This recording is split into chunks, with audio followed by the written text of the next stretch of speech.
Dobar dan, hvala vam svima što ste došli. Danas je Evropski dan borbe protiv trgovine ljudima i eto još jedne prilike da se podsjetimo da iako ropstvo menja oblik i dalje je prisutno i u 21. veku i zato danas predstavljamo rezultate izveštaja o slučaju trgovine ljudima u cilju radne eksploatacije radnika iz Vijetnama koji su bili angažovani na izgradnji fabrike Linglong. Ovaj izveštaj nosi naslov "Da li biste pristali na ovo? Slučaj masovne trgovine ljudima u svrhu radne eksploatacije", ima podnaslov "Ponovno otkrivanje ropstva u 21. veku, prošlost, sadašnjost i tmurna budućnost eksploatacije migrantske radne snage u Srbiji". U ovom izveštaju sakupljeni su i obrađeni svi relevantni podaci i saznanja u vezi sa slučajem radnika iz Vijetnama koji su bili angažovani na izgradnji fabrike Linglong u Zrenjaninu. O ovom izveštaju govorit će Ivana Gordić-Perc, novinarka Vojsa, Mario Reljanović, predsednik Udruženja Centra za dostojanstven rad i naučni saradnik na Institutu za radno pravo, i Jasmina Krunić, koordinatorka javne politike organizacije Astra i voditeljica autorskog tima ovog izveštaja. Predlažem da krenemo od Ivane. Zahvaljujući njoj i znamo za ovaj slučaj. Ivana, za slučaj radnika iz Vijetnama javnost je saznala iz tvog teksta koji je objavljen u Vojsu. Kako su do tebe došle informacije o ovom slučaju i koliko je bilo teško prikupiti sve relevantne informacije da bi se objavila ovakva jedna priča? Da.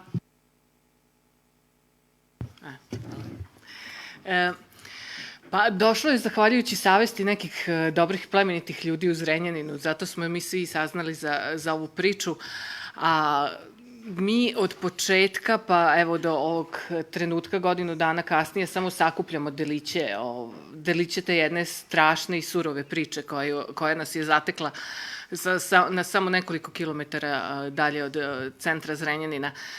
Ja sam bila zapanjena onom slikom koju sam videla tih hladnih oktobarskih noći kada sam otišla da snimim te prve, pokušala zapravo da snimim te prve razgovore i bilo mi je jako teško zato što čim uključim telefon svi su ljudi bežali od mene. Oni su praktično na onim osetljenim barakama odlazili na druga mesta i meni uopšte nije bilo jasno zašto se to dešava.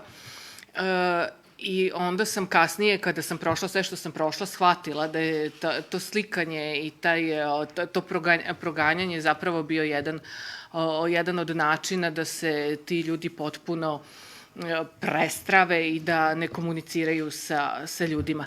Ono što bih voljela da kažemo danas, možemo da gledamo celu tu priču kao jedan veliki tok, je da su Kinezi naučili svoju lekciju, kineski investitori. Linglong je primjena najboljih praksi koje su oni imali i prilikom građenja fabrike, prilikom angažovanja. Vi vidite da tamo ima jako malo prostora i glavna karakteristika je da ostanu hermetički zatvoreni i da zavedu svoj sistem vlada na toj jednoj teritoriji na kojoj rade i da apsolutno ne izađe ništa napolje. Sad, naš mentalitet je malo drugačiji, pa je to uspelo da izađe, jer i domaći radnici koji su tamo bili su se pobunili.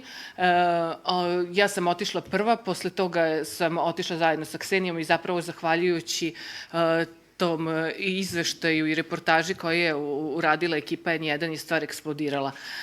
Mi smo imali desetine novinarskih ekipa svakoga dana. Ja ovde vidim neka draga lica koja su izveštavala punog srca odande i sa željom da pomognu tim ljudima.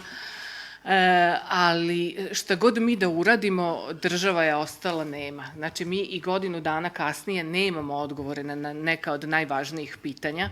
Jasmina i ja smo, pripremajući se za danas, pokušale da izračunamo na koliko informacija od javnog značaja je država zapravo odgovorila i došli smo da je to otprilike 1/3. Sad zamislite, mnogo novinara koji postavljaju pitanja, vi imate 1/3 i to su uglavnom pitanja koja su ja ih zovem kao saobraćajci, obrati se osobi A, obrati se osobi B i obrati se osobi C.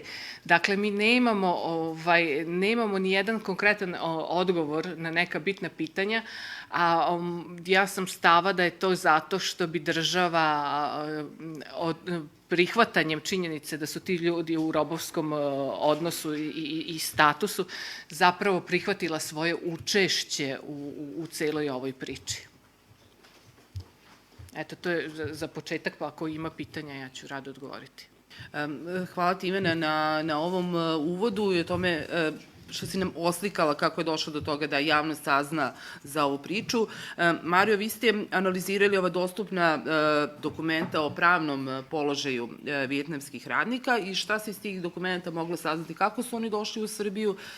Da li su potpisivali nekakve ugovore? Kako su ti ugovori izgledali? Da, evo, dobar dan svima. Rekao bi da mi je drago što sam ovde, ali mi zapravo nije drago što je ovakav povod. I ono što Ivana rekla zapravo je načela neke teme, ali ključna rečenica je da mi ni danas, posle godinu dana, ne znamo sve okolnosti koje prate ovaj slučaj trgovine ljudima, možemo slobodno da ga nazovemo trgovinom ljudima.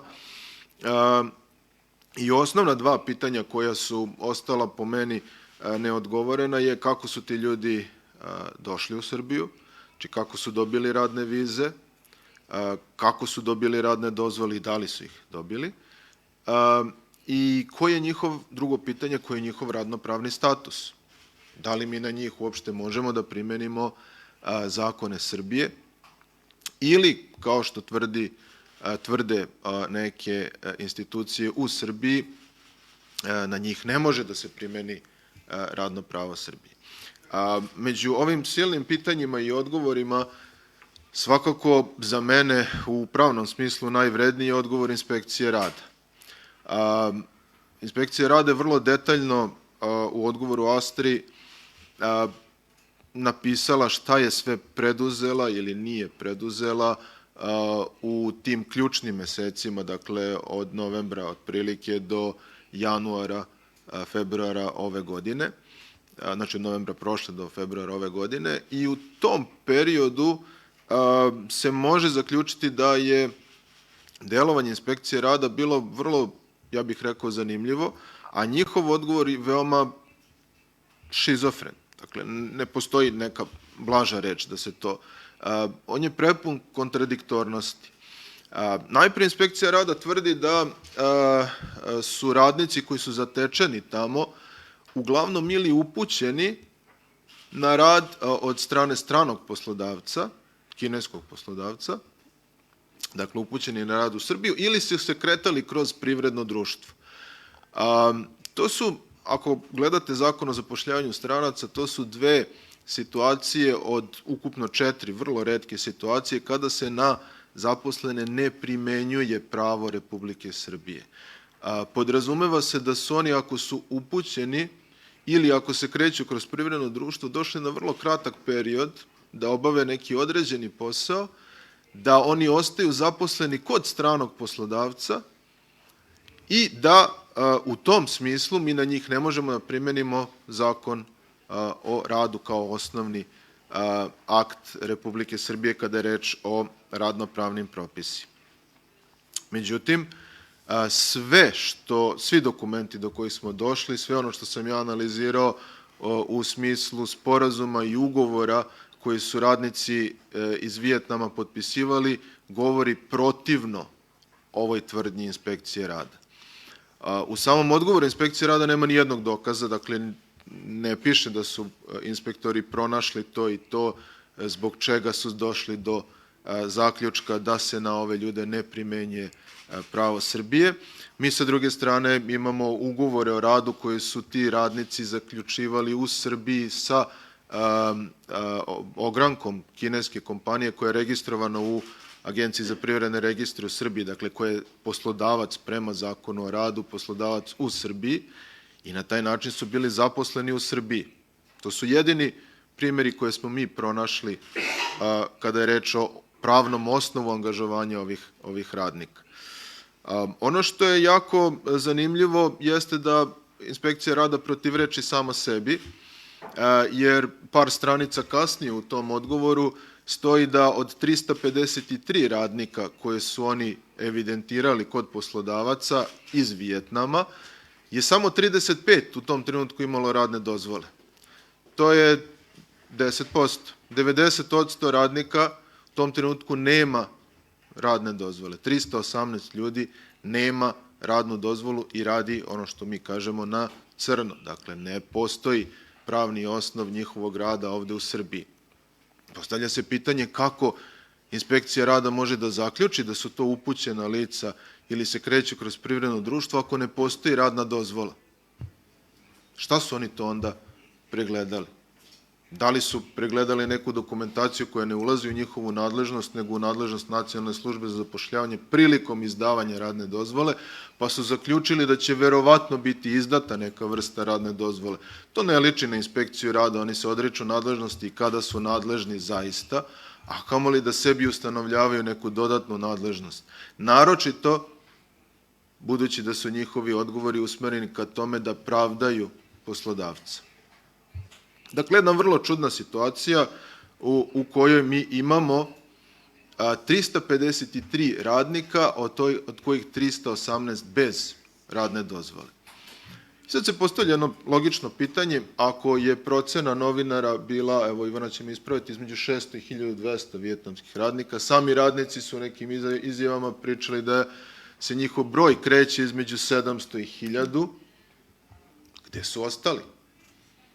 Gde je još 350 do 700 radnika koji ne postoje, znači nema ih čak ni u papirima koje je inspekcija rada pregledala. Dakle, čak nisu ni, ako mogu tako kažem, pripremljeni za dobijanje radne dozvole. Gde se oni nalaze? Kako su oni ušli u zemlju?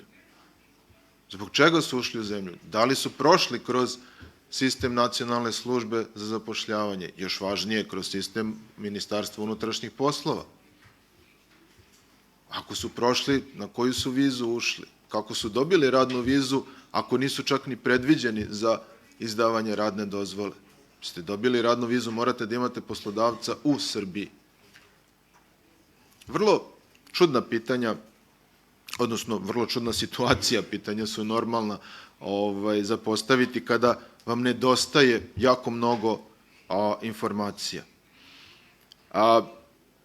Između ostalog imamo i ja bih voleo da ovom prilikom samo razrešim to pozivanje na bilateralni sporazum Narodne Republike Kine i Republike Srbije, gde u nekom trenutku, mislim čak ne u tom odgovoru, ali u nekom od odgovora inspekcija rada kaže da nije nadležna jer se primenjuje taj bilateralni sporazum. Taj bilateralni sporazum se odnosi samo na socijalno osiguranje, ne i na radno pravo. Dakle, iz sporazuma svako ko ga je pročitao, vidi se da je doduše malo nespretno formulisano, jer se kaže da se neće primenjivati propisi Republike Srbije na te radnike, ali u definiciji propisa jasno kaže da su to propisi koji se odnose na socijalno osiguranje. Dakle, da ne bi bili, ako mogu tako da kažem, dvostruko osigurani u smislu penzijsko-invalidskog osiguranja, a jednostavno radnicima teče radni staž u Kini prema tom sporazumu, a ukoliko imaju kineskog poslodavca, a ne teče im staž u Srbiji. I to je cela suština tog sporazuma, ona ne isključuje primjenu zakona o radu. Sad, ako se na njih primenjuje radno pravo Srbije, onda imamo ugovore koje su oni potpisivali. Zapravo imamo i sporazume koje su potpisali sa Agencijom za posredovanje u Vijetnamu i ugovore koje su potpisali sa ove dve kompanije koji su podizvođači Ling Longa, koji su prijavljeni u APR-u i koje, kažem, u očima zakona su poslodavci u Srbiji. Dakle, oni se računaju kao neko ko je dužan da primenjuje radno pravo Srbije. U samim ugovorima stoji, a i da ne stoji, svejedno bi bila činjenica pravna, da ako nešto nije rešeno tim ugovorom, da će se primeniti propisi Republike Srbije. Dakle, nema nikakve nedoumice.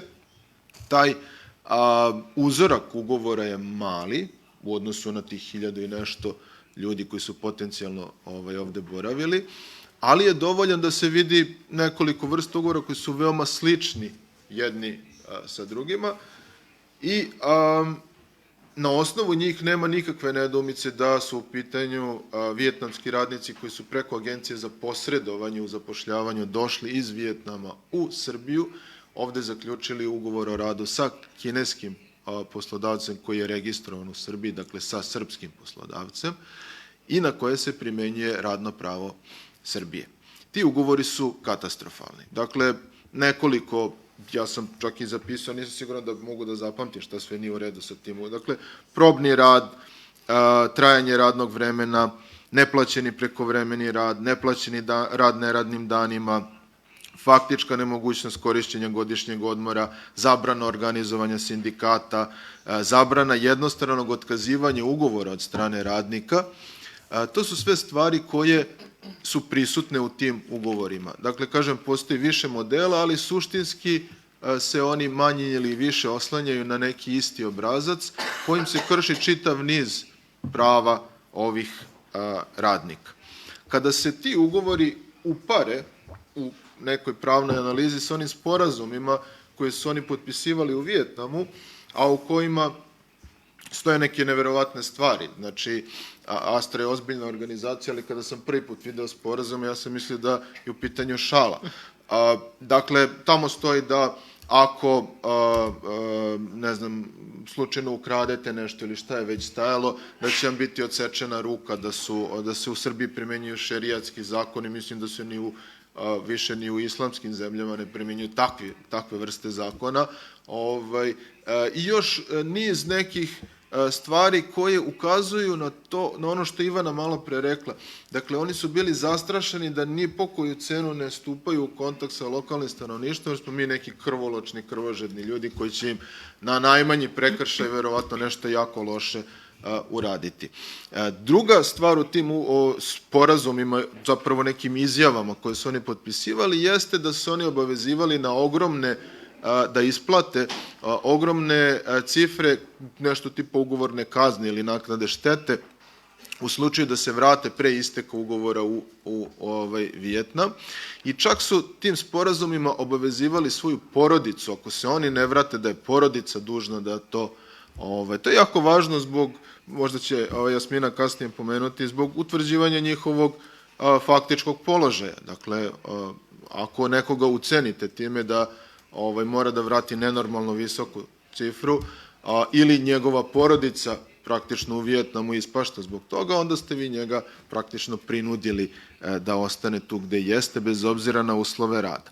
A faktički uslovi rada su za te ljude bili još gori od onih koji su ugovoreni. Dakle, najpre mislim na uslove iz oblasti bezbednosti i zdravlja, zaštite zdravlja na radu, ali onda i smeštaja i ishrane, dakle ne samo uslovi na radu, nego i uslovi života.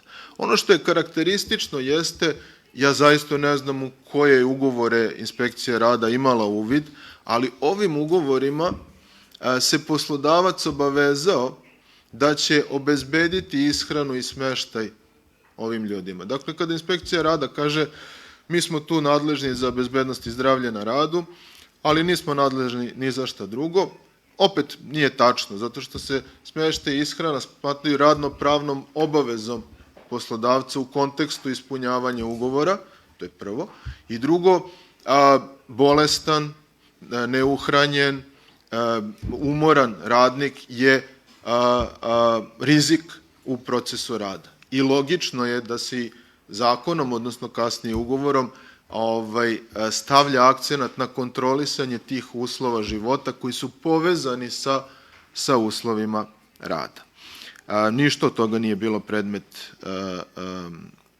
inspekcijskog nadzora, osim bezbednosti i zdravlja na radu, gde se pokazalo da je sve na samom gradilištu bilo u redu onda kada su inspektori rada vršili nadzor.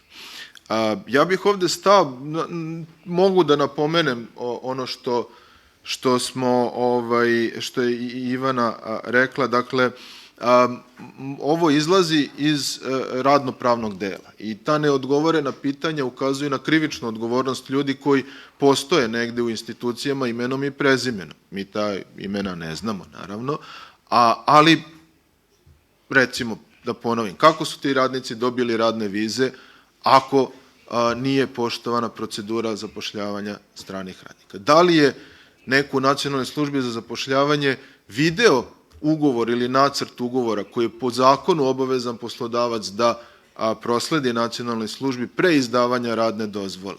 Ako je video, kako je mogao da prećuti užasno intenzivno kršenje zakona u tim ugovorima? Ako nije video, kako su izdate te radne dozvole, makar tih 35 koliko ih je izdato? Šta se dešava sa poslodavcem? Da li je poslodavac oglasio na domaćem, preko Nacionalne službe, potrebu za radnicima na domaćem tržištu rada, što je dužan da uradi u roku od 60 do 10 dana, znači od samog traženja radne dozvole? Da li je neko konstatovao da u Srbiji ne postoji niko ko će da radi proste manualne poslove za, koliko je već tamo bilo u onim ugovorima navedeno, 80.000 dinara? Baš ni jedan radnik se nije javio, nego smo sve morali da dovedemo iz Kine i Vijetnama. Ne postoji dokaz da je poštovana procedura, ne postoji dokaz da su ti ljudi uopšte, mislim na poslodavce, imali nameru da pribave radne dozvole i to otvara jako veliki niz pitanja kako su oni uopšte dospeli tamo gde su dospeli, gde su ih novinari pronašli i naravno jako veliki niz pitanja zašto to dalje nije procesuirano. Mislim da ćemo o tome nešto kasnije pričati. Hvala vam.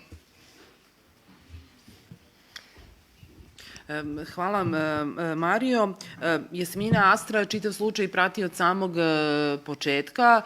Čini se nekako da su za sudbinu vijetnamskih radnika više bili zainteresovani mediji i nevladine organizacije nego oni koji su u državi za to nadležni. Da li je i to ono što je motivisalo Astru da napravi ovaj izveštaj, da skupi sve ove podatke na jednom mestu i kome ste namenili ovaj izveštaj?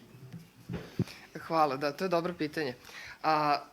Otkud inspiracija i tolika želja da nešto tako detaljno prikupljamo? Naravno, zahvaljujući svima onima koji su izveštavali o tome i svima onima koji su bili aktivni, smo mi imali i taj deo da prikupimo i aktivnostima drugih organizacija, ali i aktivnosti naše organizacije. Ne znam da li ste čuli za slučaj Serbaz.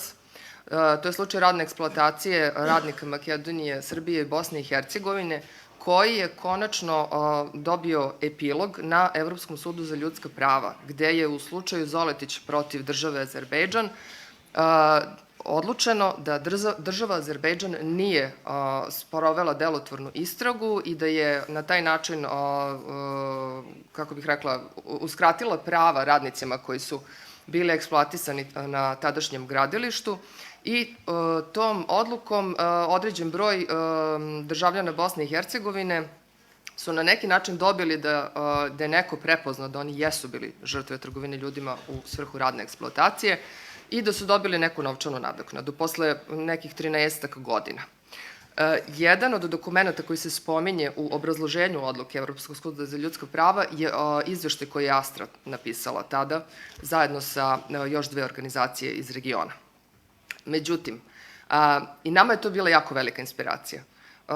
Tada, kada se dešavao Serbaz, koleginice iz Astre su više od 10 puta išle na aerodrom, sačekivale radnike, pomagale im da nastave svoj put ka kućama i u razgovoru sa njima dobili mnoštvo podataka do nivoa imena i prezimena, rodbinskih odnosa, onih koji su ih zlostavljali, uslova na gradilištu i slično.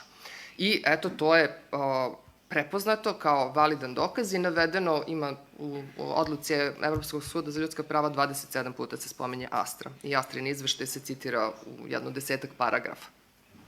Nama je to bio podsticaj. Ako smo mogli tada, jer već smo svi bili digli ruke da će ti ljudi ikada dobiti bilo kakvo zadovoljenje, a eto, posle određenog vremena su dobili, mi smo mislili hajde da pokušamo sada da napravimo nešto slično. Međutim, jako brzo je postalo jasno da se okolnosti razlikuju i da nećemo to moći na taj način da radimo. Zbog čega?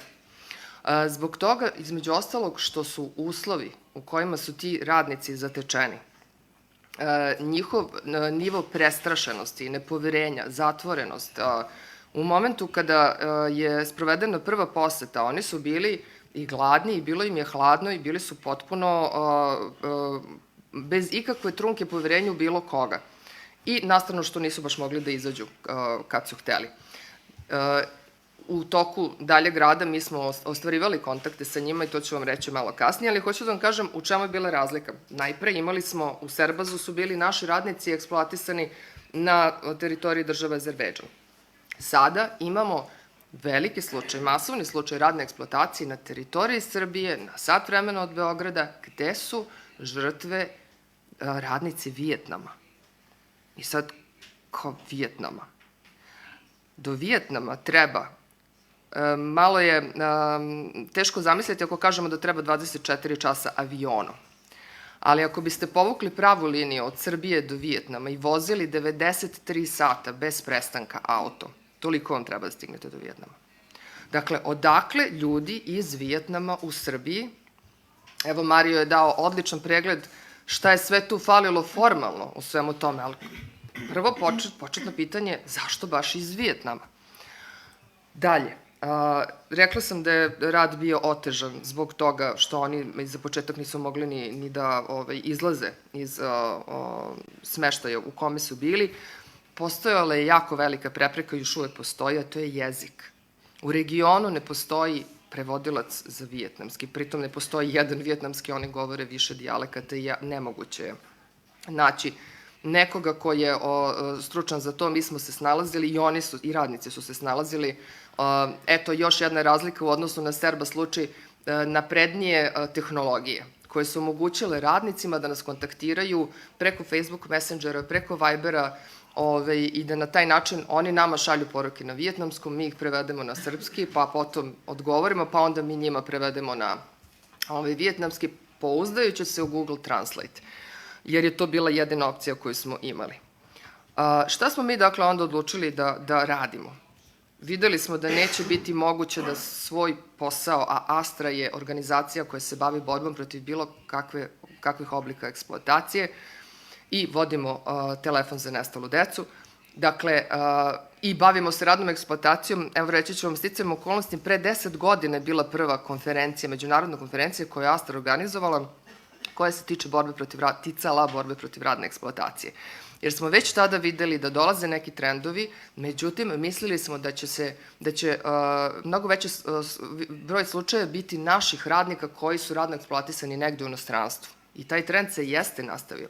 Ali ovaj trend da mi postajemo nekome zapad i da se uvoze radnici sa namerom da se eksploatišu, migranti, i najavljene su saradnja sa još nekoliko država iz kojih se takođe očekuje priliv radne snage, to niko od nas nije mogao da pretpostavi. Šta smo mi onda, dakle, odlučili ovde da radimo? Jedna stvar je funkcionisanje našeg tima za podršku žrtvama. Dakle, to su moje koleginice konsultantkinje koje su išle na teren, koje su 24 časa bile u kontaktu sa tim radnicima na svaku poruku, a uglavnom su im poruke izgledale: molim vas, pomozite, hoću da idem kući, pomozite mi, hoću da izađem odavde. A potom je bilo i poruka: nije mi dobro, boli me stomak, povredio sam nogu, gde naše koleginice zovu hitnu pomoć, gde se niko ne odaziva, gde dobijemo neka sasvim suludna objašnjenja oko toga zašto može ili ne može da se priđe tamo. Dakle, to je bila jedna trasa, pružanje direktne pomoći i podrške onoliko koliko smo mogli, jer ne možete da pružite, odemo na teren, ne možemo da uđemo. Sa radnicima komuniciramo kroz kapiju, ako je uopšte moguće. Pa onda vidite da najđe neko, pa se radnik uplaši, pa prestane i da priča i skloni se. Dakle, nismo mogli da radimo svoj posao onako kako smo navikli. Drugi kolosek je bio, i to je još jedna razlika u odnosu na Serbas, dakle, Serbas se desio pre nekih 13-14 godina, u odnosu na tadašnju situaciju, Srbija sada ima, makar na papiru, prilično razvijen nacionalni mehanizam za upućivanje žrtava trgovine ljudima. To je jedan sistem svih državnih organa i institucija, gde svako ima svoju ulogu kada je u pitanju put žrtve kroz sistem. I mi smo rešili da taj sistem stavimo u funkciju, odnosno da isprobamo. To smo radile tako što smo u odnosu na to zašto je neko nadležan, obraćale smo se. Prvo je išao inicijalni izveštaj. Ukazivale smo svakome u odnosu na njegovu nadležnost da se u Zrenjaninu dešava to i to i molile da reaguje u skladu sa onim što bi trebalo da radi. Potom, ako ne bismo dobili nikakav odgovor, mi bismo pisale i tražile ponovo po osnovu zakona o dostupnosti informacija od javnih značaja, molimo vas, obavestite nas šta ste uradili po tome i tome. I tako u krug. Pa onda mi njih obavestimo šta smo saznali, pa kažemo, evo, mi imamo ova saznanja, hoćete, molim vas, da uradite nešto na osnovu ovih saznanja. Pa opet, od nekih dobijemo odgovor, od nekih ne. I to je, ta aktivnost je isto predstavljena u izveštaju, ona može da deluje, kako da kažem, previše detaljno i dosadno, ali to samo pokazuje da smo mi upotrebile sve postojeće mehanizme pokušavajući da ukažemo na problem i pozivajući državne organe i institucije kojima je to u nadležnosti da svako u okviru svoje nadležnosti odreaguje. Šta se dalje desilo? Kada smo krenuli kada smo shvatili kolika je to količina podataka, shvatili smo da želimo to da porađemo jedan izveštaj, to je ovaj izveštaj koji nije ovde u hard kopiji jer bi zauzimao puno strana, ali ga možete skinuti preko onih QR kodova. Dakle, poređali smo između ostalog rezultate rada našeg tima za podršku, kompletnu prepisku, kome, kada, koji datum, koja sadržina dopisa, ishod, da se prosto vidi šta je ko i kako odgovarao, pa smo onda uradile procenu na osnovu 3 seta indikatora, UNODC i domaćih indikatora i indikatora Međunarodne organizacije rada i svaki deo gde smo mi konstatovali da postoji pokazatelj da je neko žrtva trgovine ljudima, ima svoj izvor provere. Naveden je izvor provere.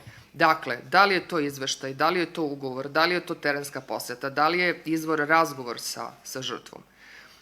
I to smo isto dali u tabeli i dali smo jedan pregled.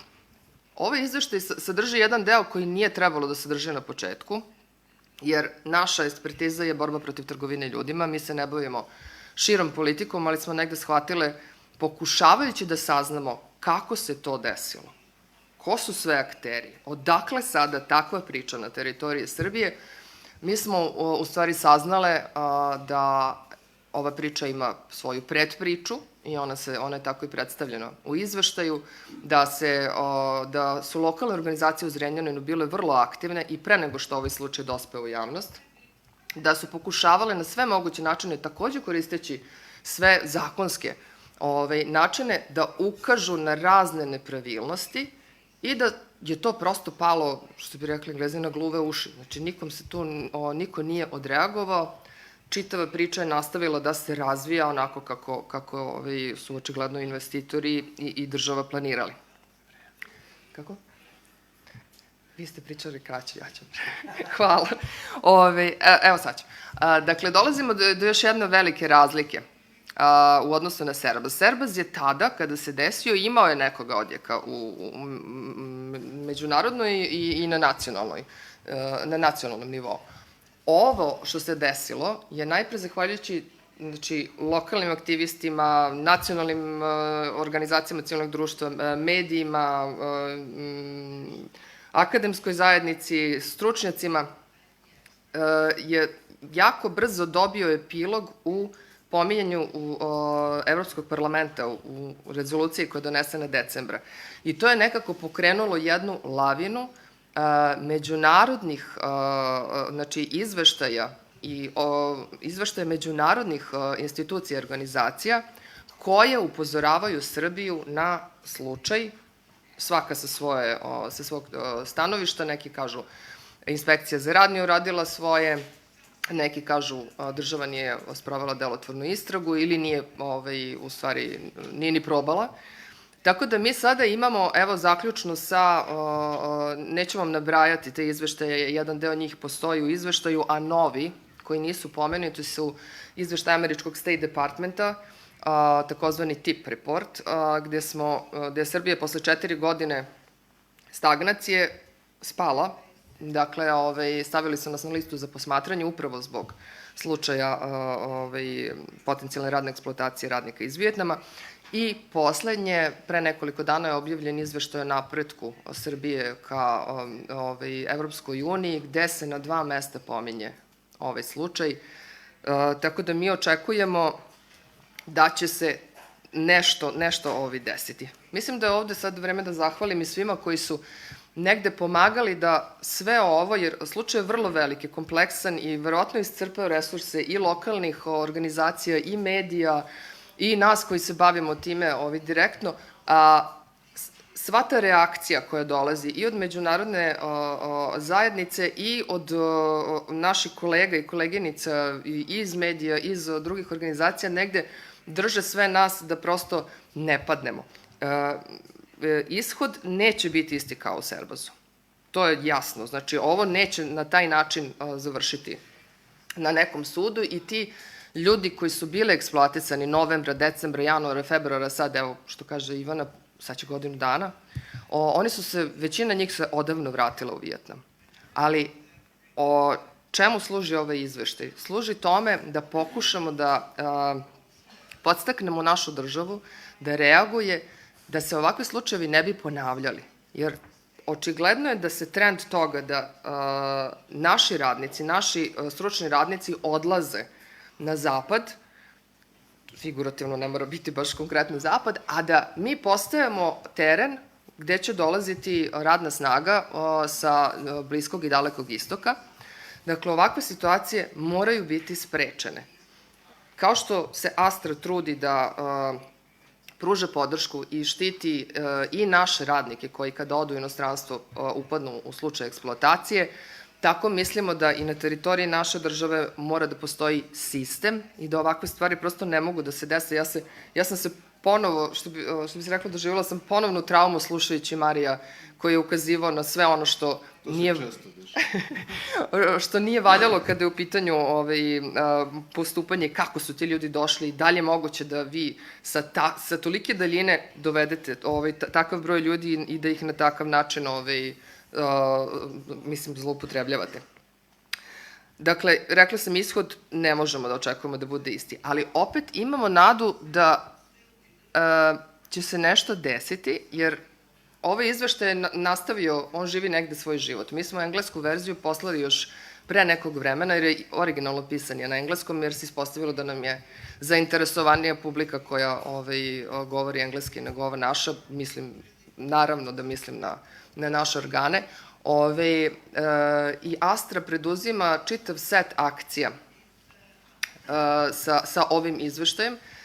Zašto? Zato što postoje države u Evropi, u Evropskoj uniji, i postoje trendovi u Evropskoj uniji da se zabrani promet proizvoda nastalih prinudnim radom. Šta to znači? To je još na dalekom štapu, kako bih rekla, i postoji sada predlog te direktive. Međutim, sticajem okolnosti sa Linglong fabrikom za proizvodnju guma, barem prema onome što smo mi uspeli da pronađemo, ugovore za kupovinu proizvoda, pneumatika guma, imaju Volkswagen i Renault. A opet sticajem okolnosti, Nemačka i Francuska su dve države u Evropskoj uniji koje imaju prilično napredan okvir za sprečavanje, odnosno za odgovornost u lancu snabdevanja i takozvane korporativne odgovornosti. Naše delovanje sada je prešlo na taj nivo. Mi smo se obratili Volkswagenu, poslali smo im izveštaj i rekli, molimo vas, pogledajte o čemu se ovde radi, da li vi zaista želite da kupite proizvod koji je nastao ovako. Taj proizvod se još i ne prodaje, da budemo jasni, fabrika nije gotova, fabrika tek treba da se izgradi. Isto to radimo i sa Renaultom. Ali, paralelno, s tem što se obraćamo kompanijama, jer kompanije imaju svoju logiku, njih vodi profit, mi se obraćamo i nadležnim organima u Nemačkoj i u Francuskoj. I nadam se da ćemo sledeći put kada se budemo videli, jer planiramo jednu veliku konferenciju, moći da vam ispričamo šta smo uspeli da uradimo tim povodom. Hvala, Jasmina, mnogo. Nadam se da će neko ovde iz državnih institucija pročitati ovaj izveštaj. Čuli ste neke od osnovnih zaključaka ovog izveštaja. Imamo vremena za nekoliko pitanja.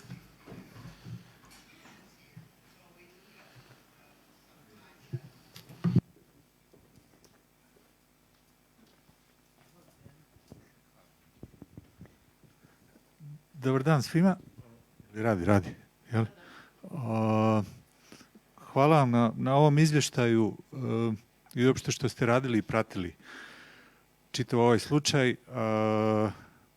Moje pitanje će biti zapravo vrlo jednostavno i mislim da negde svi koji smo ovdje možda slično i mislimo, ali bi prosto volio da čujem od vas. Koliko mislite da je ovaj slučaj zapravo samo ukazivanje na ne samo odgovornost sistema, nego koliko je ovo zapravo sistem?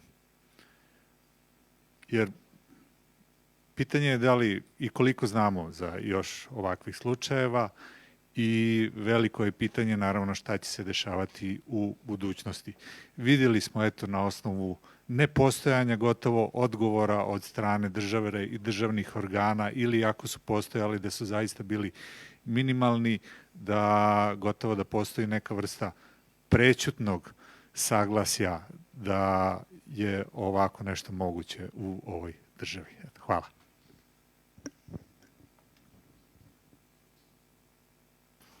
Evo ja ću da odgovorim u ime Astra, možda kolege mogu da kažu kako se njima čini. Ja ne bih odustajala od sistema. Mislim da mislimo drugačije, ne bismo se ovim ni bavili. Ako uporedimo na što je ličio sistem za borbu protiv trgovine ljudima, odnosno nacionalni mehanizam pre nekog vremena i sada, on ipak postoji. Jako je frustrirajuće što su te promene, što su promene nabolje strašno spore. I to je jedan maraton koji ume da izluđuje, zato što vi u isto vrijeme imate konkretnu žrtvu, to je ljudsko biće koje je doživelo neki oblik eksploatacije i njemu je to taj jedan život. On nema sada da čeka da se nešto uspostavi i da se nešto poboljša. Ali, sa druge strane, mi moramo da radimo taj posao koji zaista ume da bude vrlo frustrirajući jer se osjećate kao da šutirate džina u cevanicu. On će možda da vas primeti ponekada, možda i neće, ali mi bolji sistem nemamo. Mi zajedno pokušavamo i opet kažem beskrajno hvala i lokalnim organizacijama iz Renjanina, i medijima, i svima koji pomažu da ovaj slučaj ne odumre, odnosno da se ne zaboravi. Dakle, mi jedino što možemo je da radimo svoj posao, nadajući se da će još neko da počne da radi svoj posao.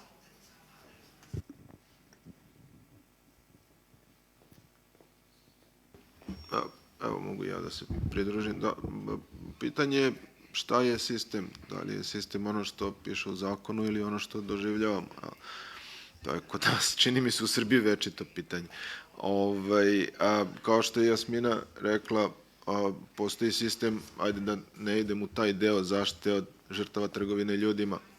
Nismo pomenuli čuveni centar za zaštitu žrtava trgovine ljudima, koji prema izveštaju Evropske komisije i dalje radi. Samo što nije utvrdio posle godinu dana da li su vijetnamski radnici zaista žrtvi ili nisu. Dakle, šalu na stranu, recimo ovo što sam ja ispričao o pravnoj analizi. Zakon o zapošljavanju stranaca nije loš. On pruža određene garancije da ovo ne bi trebalo, odnosno ne bi smelo da se dogodi. Međutim, ako se dogodi, kada se otkrije, činjenica je da svi ostali koji su trebali da reaguju, da nisu reagovali. Dakle, mi pričamo o nekim krivičnim delima, podnete su neke krivične prijave, dakle, pričamo o odgovornosti inspektora rada, dakle, neshvatljivi su ti neki, ta neka tumačenja tih postojećih propisa. I sada sa druge strane imate one političke izjave, kao što je izjava Zaštitnika građana da oni nisu gladni, nego čekaju kuvara da dođe iz Vijetnama da priprema njihova jela, ili, kako se zove, ministra za građevinu i ko zna sve šta, koji je rekao da oni zapravo imaju odlične plate i kad imaju odlične plate sebi mogu da obezbede predivne uslove života i ishrane i svega u Srbiji. Zanemario je činjenicu da je ljudima ograničeno kretanje, recimo, i da tu platu odličnu nisu ni dobili ili su je dobijali retko i tome slično. Dakle, pitanje je šta je sistem. ako je sistem zakona, on se još uvek nekako drži. Pravni sistem još uvek može da spreči ovo što se dešava. Ako su sistem ljudi koji primenjuju te zakone, onda mi se čini da imamo ozbiljan problem u funkcionisanju sistema. Činjenica je da ovo nije prvi slučaj, ovo je masovni, u pitanju je masovna trgovina ljudima i zbog toga je, čini mi se, odjeknulo tako u javnosti. Međutim, mi smo imali ne davno, ali još pre nekoliko godina slučaj sa indijskim radnicima, pa smo imali inspekciju rada koja zapravo radi svoj posao, ajde da ne bude da ih samo kudim, da ih pohvalim. Inspekcija rada je pronašla više desetina, da ne kažem možda čak i više od više desetina turskih radnika bez radne dozvole na gradilištima, ali je bio problem što su to gradilišta vojnih i policijskih stanova, dakle, to su radovi koji su prepušteni privatnim firmama. I šta se desilo? Ministarka Mihajlović je izašla i rekla: bravo, inspektori rada, vi ste to odlično uradili, ali nikakvih posledica nije bilo. Te kompanije i dalje, te građevinske firme i dalje grade za državu. Nisu raskinuti ugovori.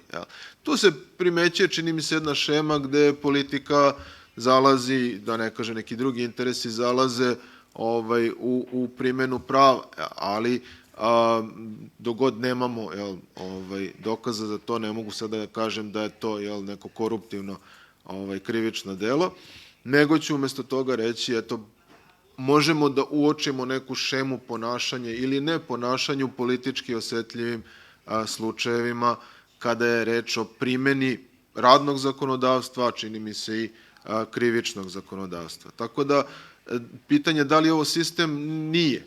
Dakle, sistem postoji nezavisno od onih ljudi koji ga primenjuju i sistem nije loš.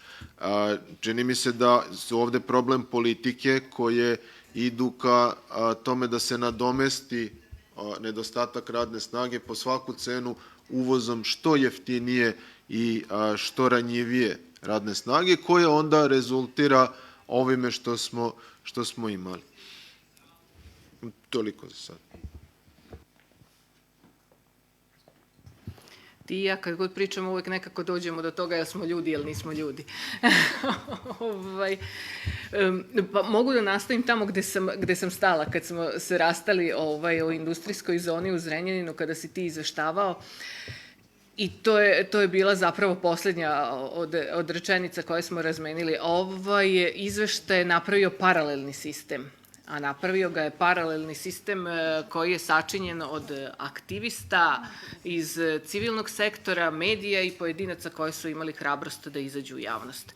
Dakle, sistem je vrlo jednostavan, izveštaj su napravili ljudi, ali moram ovde sad, vreme je da odam priznanje svim tim hrabrim ženama koje su bile na terenu, jer ovo je de facto ženski izveštaj. I počelo je sve toga dana kada su se pojavili kineski menadžeri, kada je priča pukla, kada su se pojavili kineski menadžeri i zabranili nam da izveštavamo. Mi smo toga dana imali na terenu 2 snimatelja, 10-ak novinarki i nekoliko aktivista i aktivistkinja iz Beograda i iz Zrenjanina. I mi smo se njima suprotstavili, naravno, nismo dali da se slikamo, nismo hteli da damo novinarske legitimacije, insistirali smo na tome da se pomoć uruči tim nesretnim ljudima. I taj trenutak je, mislim, bio presudan da se vijetnamski radnici ohrabre i izađu u javnost. Vi od momenta da oni uopšte ne žele da komuniciraju ni sa kim, koji sam ja imala u prvom trenutku, do trenutka da se bore da spasu svoga kolegu, da ga izvuku iz kampa, je jedan proces koji je meni zadivljujući, impresivan, gde vi vidite kako se budi u tim ljudima ono što je iskonski želja da budeš slobodan. Mi smo na tom putu imali nekoliko lekcija koje smo naučili. Počelo je od tog strašnog gde mi je jedna aktivistkinja rekla, znaš, ja sam bila u Auschwitzu, mene ovaj sistem, način na koji je ustrojen i kako ti ljudi funkcionišu, kako su zastrašeni, podsjeća na Auschwitz. Znači, znate, vi odete tamo i gledate to i ježite se i ne verujete šta vidite i svakog sledećeg dana otkrijete nešto novo. da je neko gladan, da ima koronu, da je neko umro. Mi recimo, evo danas nismo pričali o tome da mi imamo svedočenje o tome da su neki vijetnamski radnici poginuli na gradilištu. Mi o tome nemamo zvaničnih podataka, ali ja recimo imam do detalja svedočenja nekoliko radnika, što domaćih, što vijetnamskih, koji opisuju smrt tih ljudi i opisuju način na kojim je bilo savetovano da o tome ne izlaze u javnost. Dakle, mi možemo da kažemo dve stvari, da smo uspeli da odbranimo neke ljude. To nije bog zna šta, nažalost. S druge strane, u doba ove ženske revolucije pokazale smo da možemo. Meni je drago da sam igrom slučaja bila u toj grupi žena koje su ukazale na ovaj problem i u dve stvari se apsolutno ne slažem sa Jasminom, a to je da je izveštaj dosadan, nije, ja sam ga pročitala i vrlo je, ako vam treba, možete da ga koristite sa raznih strana, da ga pogledate i analizirate, bit će vam veoma koristan, to je prva stvar. Dobro, izvinjavam se, opsežan, ali opsežan u smislu da je veoma koristan. Ta njegova širina je ono što nama zapravo treba u ovom slučaju i druga stvar, o tome šta su te aktivistkinje doživele na terenu treba napisati knjigu. O njihovoj hrabrosti i o posvećenosti. I ono što je meni, hajde da kažem, da prvo krenem sa ove mračne strane, jeste, mi imamo te dve rezolucije iz Evropskog parlamenta, imamo izveštaj eksperata iz Ujedinjenih nacija, imamo taj izveštaj State Departmenta, ali oni ni jedan od tih dokumenta nije obavezujuć za našu državu i zato smo mi u ćorsokako u kome smo. Naš jedini izlaz će biti pozicija Linglonga, treba da gledamo u budućnost i da vidimo da je Linglong zaista blizu Evropske unije, da im je na vratima, da oni neće tako blagonaklono gledati na to kakve će čestice emitovati, da li će biti zagađenja ili neće i onda će im tek doći ljudska prava na dnevni red, ali je to naša prednost. Znači, pritisak koji će doći sa strane će biti veći i možda je u njemu naš spas, a ovo sve što smo radili u poslednjih godinu dana možda u budućnosti bude jedan primer dobre prakse o tome kako se van institucionalno rešava neki problem. Da li ima možda još neko pitanje?